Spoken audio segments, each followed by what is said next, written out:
Good morning students. आपका first paper complete हो गया है, तो नेक्स्ट चलते हैं हम थर्ड पेपर की तरफ। सेकंड पीछे देखेंगे क्योंकि उसमें आपकी इकोनॉमिक बॉटनी है। तो इकोनॉमिक बॉटनी में समझने का कम और लिखने का ज़्यादा होता है, तो पीछे देखेंगे हम आपका। तो नेक्स्ट चलते हैं हम पेपर थर्ड की तरफ। तो यहाँ पर स्टूडेंट जो थर्ड पेपर है वो आपका जिम्नोस्पर्म से संबंधित है। यहाँ पर जिम्नोस्पर्म की आपकी एम्ब्रियोलॉजी आएगी यूनिट थर्ड और फोर्थ में, और यूनिट फर्स्ट में आपकी इनका टैक्सोनॉमी आएगी, इनका क्लासिफिकेशन आएगा, टैक्सोनॉमी या फिर क्लासिफिकेशन आएगा। और आपकी यूनिट सेकंड के अंदर यहाँ पर कंप्लीट आपकी फैमिलीज हैं, मोनोकॉट की फैमिलीज हैं और डाइकॉट की फैमिलीज हैं, जिनकी यहाँ पर सेकंड यूनिट के अंदर स्टडी करनी है। तो यूनिट फर्स्ट लेके चल रहे हैं हम, और यूनिट फर्स्ट में आपके जो एंजियोस्पर्म है, इन एंजियोस्पर्म की जो टैक्सोनॉमी है, वर्ग की है, इस वर्ग की का इंट्रोडक्शन है। यहाँ पर इंट्रोडक्शन है जिसके अंदर आपको एंगलर और प्रिंटल का वर्गीकरण आएगा, बेंथम हुकम का वर्गीकरण आएगा, हर्बेरियम क्या होते हैं, इनका निर्माण क्यों किया जाता है, कैसे किया जाता है, और साथ ही साथ यहाँ पर अल्फा और बीटा टैक्सोनॉमी क्या होती है, सॉरी ओमेगा टैक्सोनॉमी, बीटा को ओमेगा बोलते हैं हम, तो ओमेगा टैक्सोनॉमी क्या होती है। तो स्टूडेंट्स यहाँ पर इस टैक्सोनॉमी की आवश्यकता क्यों पड़ी? जब यहाँ रिसर्च होने लगी, पादपों को पहचाने जाने लगा, तो पादपों का एक बड़ा समुदाय इकट्ठा हो गया, एक अधिक संख्या में प्लांट्स इकट्ठे हो गए। अब वो प्लांट्स किस प्रकार से उनको पहचाने, उनके गुणों के बारे में हम कैसे जाने, उनकी विशेषताएं क्या है, इस चीज को हम कैसे जाने। तो यहाँ पर उन प्लांट्स को उनकी विशेषताओं के आधार पर, क्योंकि यहाँ पर जब फर्स्ट टाइम जो वर्गीकरण किया गया था वो कृत्रिम प्रकार का था। कृत्रिम प्रकार का किसे कहते हैं? जो बाह्य गुणों के आधार पर किया जाता है। पुष्प की स्थिति मिल रही है, शाखा किस प्रकार से निर्मित हो रही है, पादप वृक्ष हैं तो वृक्षों को एक साथ रख दिया, शाख है तो शाख को एक साथ रख दिया, छुप है तो छुप को एक साथ रख दिया, झाड़ियां हैं उनको एक साथ रख दिया।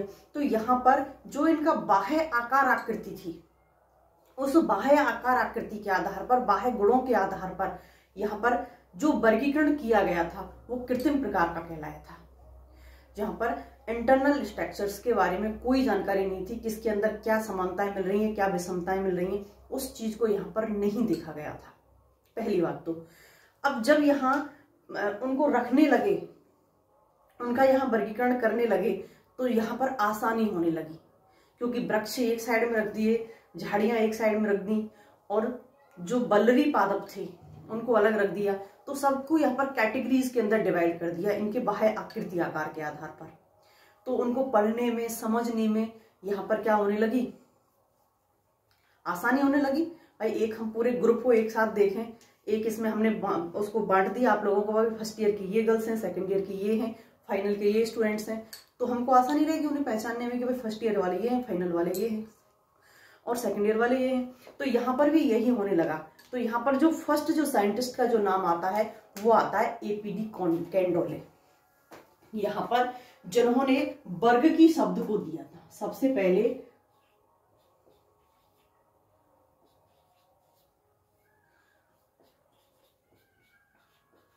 जो टैक्सोनॉमी वर्ड आया था, जो टैक्सोनॉमी शब्द सबसे पहले आया था, इस टैक्सोनॉमी शब्द को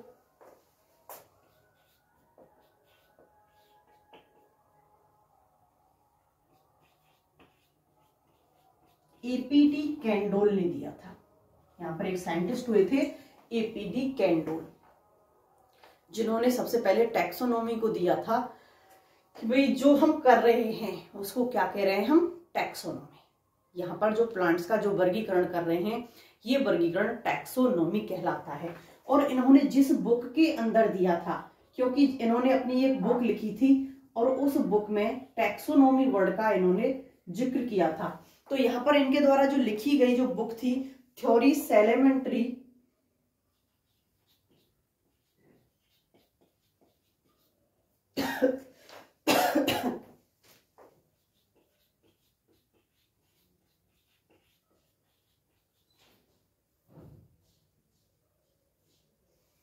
सॉरी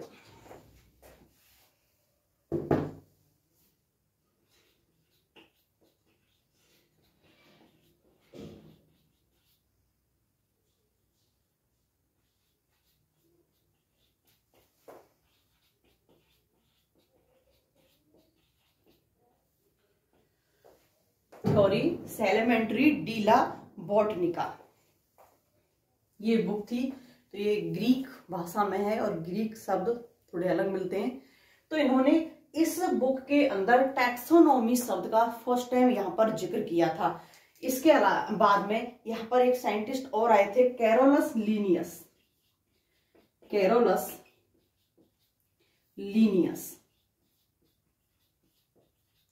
और कैरोलस लीनियस ने सबसे पहले यहां पर सिस्टेमैटिक्स शब्द का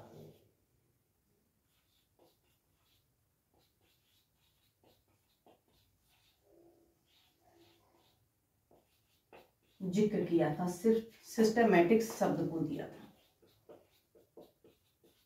दोनों के अंदर जो अंतर है, इनके अंदर क्या डिफरेंस होता है वो आगे बताते हैं हम आपको। तो यहां पर एक ने टैक्सोनॉमी वर्ग की शब्द को दिया था और एक ने सिस्टेमैटिक्स शब्द को दिया था। यहां पर जो कैरोलस लीनियस हैं, इन कैरोलस लीनियस को ही यहां वर्गीकी का जनक कहा जाता है, फादर ऑफ टैक्सोनॉमी। कौन? Carolus Linnaeus. टैक्सोनॉमी का मतलब क्या होता है? जो टैक्सोनॉमी वर्ड हम पढ़ रहे हैं, देख रहे हैं, उस टैक्सोनॉमी का मतलब क्या होता है? तो देखिए, जो टैक्सोनॉमी वर्ड है, ये टैक्सोनॉमी वर्ड यहां पर दो शब्दों से मिलकर के बना है। एक तो होता है टैक्सिस और दूसरा होता है नॉमस। तो यहां पर टैक्सिस और नॉमस दो वर्ड से मिलकर के क्या बना है? यहाँ टैक्सोनॉमी, जिसमें टैक्सिस का मतलब होता है अरेंजमेंट, व्यवस्था, और नॉमस का मतलब होता है रूल, नियम। नियम के आधार से, रूल्स को फॉलो करते हुए अगर हम प्लांट्स का वर्गीकरण कर रहे हैं, उनकी व्यवस्था कर रहे हैं, उनको व्यवस्थित रूप से हम उनका जमा रहे हैं, तो वो क्या कहलाएगा? टैक्सोनॉमी कहलाएगा।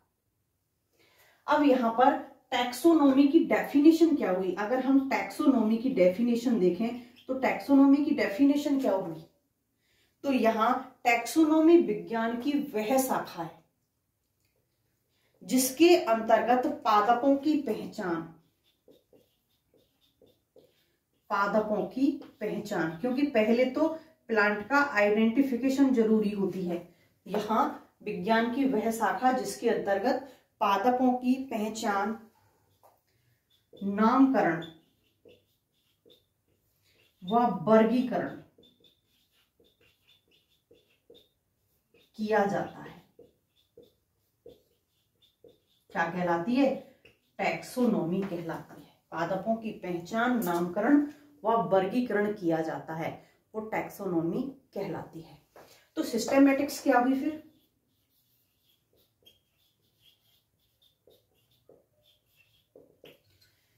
सिस्टेमैटिक्स किसे कहेंगे? तो विज्ञान की वह शाखा जिसके अंतर्गत टैक्सोनॉमी,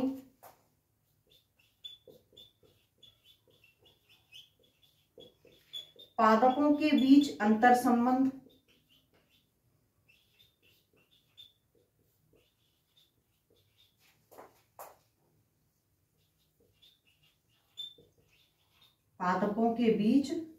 संबंध, टैक्सोनॉमी क्या आ गया? पहचान, नामकरण और वर्गीकरण।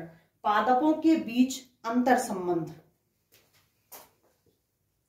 एवं विविधताओं का अध्ययन किया जाए, एवं विविधताओं का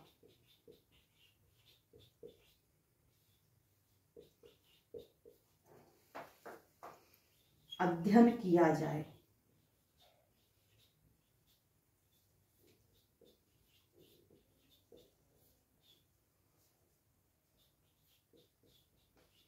क्या कहलाएगी? सिस्टेमैटिक्स कहलाएगी। इसका मतलब जो टैक्सोनॉमी है, वो टैक्सोनॉमी एक छोटी शाखा हो गई, किसकी? सिस्टेमैटिक्स की, क्योंकि सिस्टेमैटिक्स के अंदर टैक्सोनॉमी को भी देख रहे हैं, प्लांट्स के बीच में आपसी जो अंतर संबंध है उनको भी हम यहाँ पर देख रहे हैं, और साथ ही साथ यहाँ पर इनके जो विविधताएं पाई जा रही हैं, अंतर संबंध के अलावा यहाँ पर जो इन प्लांट्स के मध्य विविधताएं हैं उनको भी हम यहाँ पर देख रहे हैं। तो यहाँ पर सिस्टेमैटिक्स के अंदर हम टैक्सोनॉमी का अध्ययन कर रहे हैं। अगर हम ब्रॉड एरिया लेके चल रहे हैं तो उस ब्रॉड एरिया में हम सिस्टेमैटिक्स को देखेंगे, ना कि टैक्सोनॉमी को। इस सिस्टेमैटिक्स में हम टैक्सोनॉमी को देखेंगे। तो यहाँ जो मेनली हम यहाँ स्टडी करते हैं वो सिस्टेमैटिक्स को लेकर के करते हैं। क्यों? क्योंकि जब हम क्लासिफिकेशन करते हैं, नोमेनक्लेचर करते हैं, तो वहां उस सब के लिए हम प्लांट्स के अंदर, उनके अंदर समानताएं क्या है, उनके अंदर विषमताएं क्या है, उस सब को लेकर के हम प्लांट्स का क्लासिफिकेशन करते हैं। जब तक हमको उनके बीच का संबंध नहीं पता होगी तो उनको पास कैसे रखेंगे, एक वर्ग में कैसे रखेंगे, या फिर एक उसके अंदर कैसे रखेंगे, जगत किंगडम के अंदर कैसे रखेंगे। अगर उनके अंदर विविधताएं तो तभी तो ले जाएंगे। तो हमने पहचान तो लिया, पहचानने के बाद में ही तो नामकरण और वर्गीकरण करेंगे। उससे पहले हमको इन चीजों की भी जानकारी होनी चाहिए। तो यहाँ पर वास्तविक रूप से सिस्टेमैटिक्स को फॉलो किया जाता है और उसके अंदर पादपों की पहचान करके, उनका नामकरण करके, उनका वर्गीकरण किया जाता है। नेक्स्ट, यहाँ पर फादर ऑफ बॉटनी किसे कहा जाता है? फादर ऑफ बॉटनी आप लोग 11th से ही पढ़ते आ रहे हो। तो फादर ऑफ बॉटनी जो किया बोला जाता है वो बोला जाता है थियोफ्रास्टस को। थियोफ्रास्टस को यहाँ पर फादर ऑफ बॉटनी बोला जाता है। और अपने इंडिया के अंदर father of botany Santapau, Santapau father of Indian botany Santapau को बोला जाता है।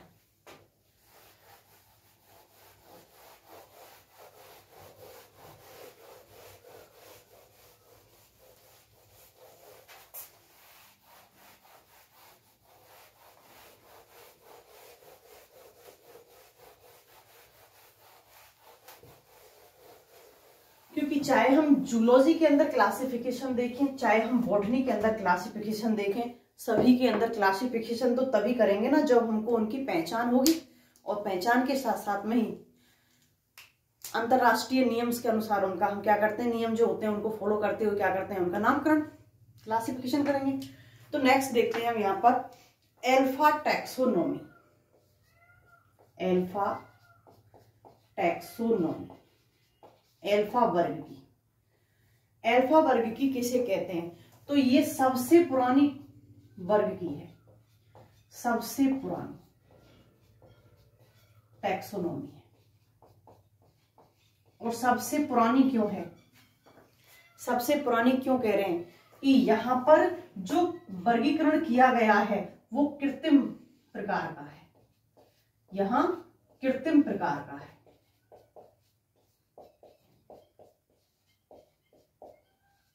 कृत्रिम प्रकार का वर्गीकरण है जो किसके आधार पर किया गया है? बाह्य आकारिकी के आधार पर, जो बाह्य आकारिकी के आधार पर किया गया है, फिजियोलॉजी के आधार पर।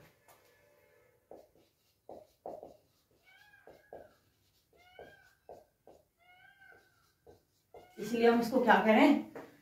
कृत्रिम प्रकार की। क्योंकि थोड़ी देर पहले बताया कि कृत्रिम प्रकार के हम किसे कहेंगे, तो यहाँ सबसे पुरानी टैक्सोनॉमी है। जब यहाँ पर इस एल्फा टैक्सोनॉमी की स्टडी की गई, यहाँ को इसको देखा गया, तो यहाँ पर कुछ निष्कर्ष निकल करके आए कि ये एल्फा टैक्सोनॉमी जो यहाँ ली गई है, यहाँ ये वर्गीकरण किया गया है, तो यहाँ पर ऐसी कौन सी चीजें जिनको यहाँ पर, जिनका यहाँ पर विशेष ध्यान रखा गया है। यहाँ ऐसी कौन सी चीजें जो विशेष रूप से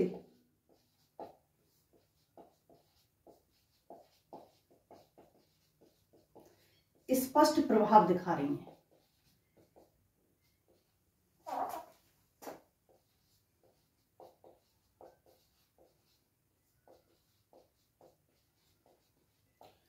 स्टूडेंट्स यहाँ पर विशेष रूप से जो प्रभाव दिखा रही हैं वो 3 चीज हैं। यहाँ पर विशेष रूप से प्रभाव दिखाने वाली 3 चीजें जिनके आधार पर यहाँ पर कृत्रिम वर्गीकरण को किया गया है। फर्स्ट, यहाँ हम किसी चीज को लेकर के उसकी अन्वेषण प्रावस्था को देखते हैं या फिर उसकी अनुसंधान प्रावस्था को देखते हैं। फर्स्ट जो है यहाँ पर अनुसंधान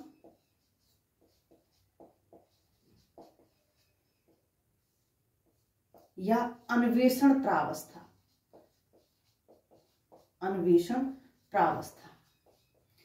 जिनका यहां सबसे अधिक प्रभाव प्रदर्शित हुआ है।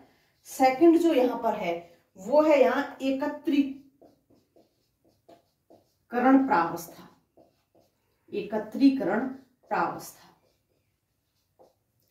और थर्ड यहां जो मुख्यतः ली गई है वो है प्रमाण प्रालेख। यहां इन 3 चीजों का स्पष्ट रूप से प्रभाव प्रदर्शित यहां हुआ है। अब यहां पर जो फर्स्ट है अनुसंधान या अन्वेषण प्रावस्था, ये अनुसंधान और अन्वेषण प्रावस्था भी इसके अंदर भी यहां मेनली 4 चीजों को यहां पर इंपोर्टेंस दिया गया है। वो कौन कौन सी हैं? पादप का वर्णन, जो वो पादप ले रहे हैं उस पादप का वर्णन,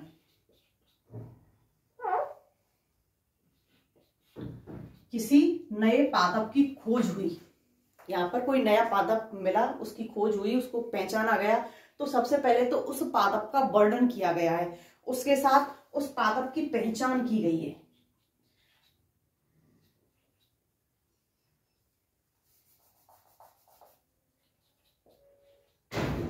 पादप की पहचान बताएंगे अभी कैसे।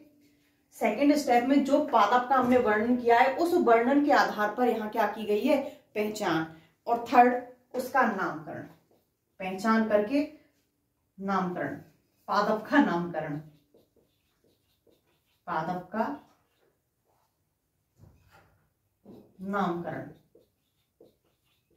और सबसे लास्ट में पादप का वर्गीकरण।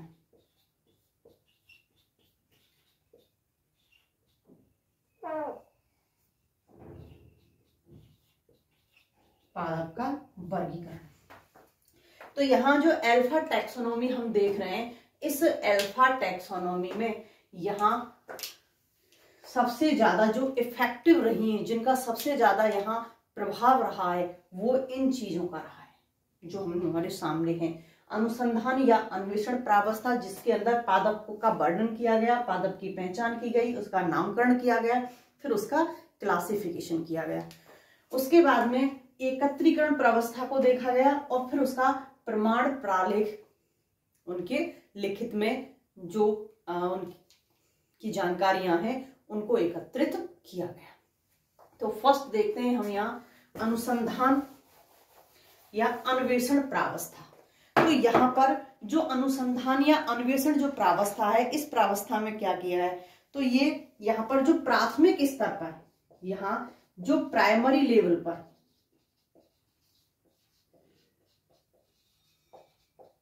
जो खोज हुई थी, प्राइमरी लेवल पर जहां पर जो खोज हुई थी, उन खोजों के अंदर जो पादप मिले थे उस पादप का संकलन, यहां जो पादप नए मिले थे सबसे पहले प्राइमरी लेवल पर, उस जो पादप यहां पर मिले थे जिनकी खोज हुई थी, उन पादपों का संकलन किया गया, उनका संग्रह किया गया। और संकलन और संग्रह करने के बाद में यहां पर फिर इनको आगे देखा गया। आगे किनके आधार पर देखा गया? इन 4 के आधार पर देखा गया। तो देखिए सबसे पहले यहां पर हम देखते हैं पादप का वर्गीकरण। पादप का वर्गीकरण कैसे किया हमने, यहां पर फर्स्ट पॉइंट देखते हैं पादप का वर्गीकरण। यहां पर वर्णन, डेस्क्रिप्शन, वर्णन। पादप का वर्णन कैसे किया? यहां पर पादप का वर्णन कैसे किया? किसी प्लांट की खोज हुई, प्लांट की खोज हुई, खोजा गया। खोज के बाद में उस पादप के बारे में, सबसे पहले वहां के वातावरण के बारे में, वो किस वातावरण में मिला है। तो सबसे पहले हम बताएंगे कि वो जीरोफाइट्स है या मीजोफाइट्स है या सेलोफाइट्स है या लिथोफाइट्स है, कहाँ से मिला है। तो सबसे पहले यहाँ पर जो बात बताई जाती है वो बताई जाती है वातावरण को लेकर के। इसके बाद में स्टेम, रूट, लीव, उसकी लीफ कैसी है, लीव्स पत्तियों का पूरा वर्गीकरण, लीव्स, उसके स्टामन, पुंकेसर, गायनोसियम,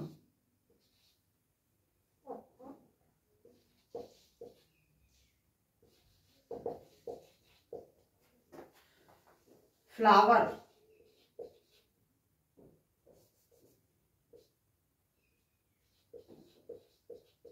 फ्रूट, इन सभी के बारे में जानकारी होना आवश्यक है। और भी डिटेल की तरफ स्राविन्यास कैसा है, लीफ की बात करेंगे तो स्राविन्यास कैसा है, एक चक्रिकें, द्विचक्रिकें या बहुचक्रिकें किस प्रकार से व्यवस्थित हैं।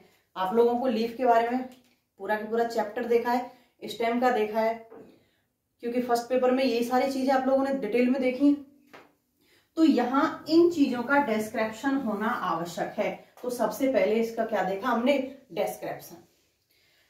देखिए कैसे किसी पादप की खोज हुई, तो सबसे पहले जैसे हम फॉर एग्जांपल पुंकेसर की बात कर रहे हैं, जो पुंकेसर है, जो स्टामन है, वो कैसा है, एक संगी है,